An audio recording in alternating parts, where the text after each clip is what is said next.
দক্ষিণ দিনাজপুর জেলার বুনিয়াদপুরে ধারাবাহিক ছোটখাটো দুর্ঘটনা ঘটতে চলেছে। এবার সকল প্রকার পথ দুর্ঘটনা রোধে উদ্যোগী পৌরসভা 512 নম্বর জাতীয় সড়ক এবং 10 নম্বর রাজ্য সড়কের দুই দিকে ফুটপাত এবং ডিভাইডার করার বিষয়ে সিদ্ধান্ত নেওয়া হলো। বুনিয়াদপুর পৌর এলাকায় পথ নিরাপত্তায় উদ্যোগী পৌরসভা। তৈরি হচ্ছে রাস্তার দুপাশে ফুটপাত।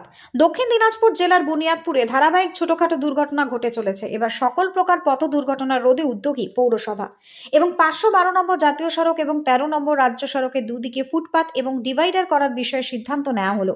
বিগত কিছু মাস যাবৎ বুনিয়াদপুর শহরে নানান পথ দুর্ঘটনার সাক্ষী হতে হয় পৌরবাসীদের।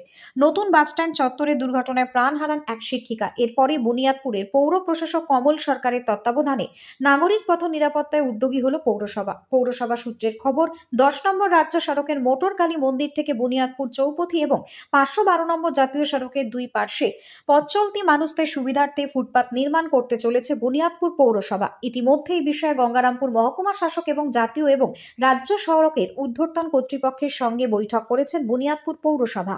অ্যাক্সিডেন্ট হচ্ছে, সকালে বাজারটা নিয়ে লোক ঢুকছে না, তো আমি এডিও সাহেবকে বললাম যে স্যার এই ব্যাপারগুলোকে দেখতে হবে। এই যদি আমরা দুই দিক থেকে বেরিয়াল করে দিয়ে নিয়ে যেতে পারি, আপনার পীরতলা থেকে বাস স্ট্যান্ড অবধি, এদিকে নতুন পার্ক অবধি, তাহলে ভালো হয়। এডিও সাহেব তাকে সহমত পোষণ করে বললো, এটা ভালো প্রস্তাব দিয়েছেন, চলেন স্পটগুলো ভিজিট করি এবং অটো স্ট্যান্ডটা যে নতুন বাস স্ট্যান্ডের সঙ্গে আছে সেটাকে একটা কর্মসূচিতে ওই জায়গাটা ফাঁকা আছে, সেই জায়গায় আমরা শিফটিং করার একটা পরিকল্পনা নিচ্ছি।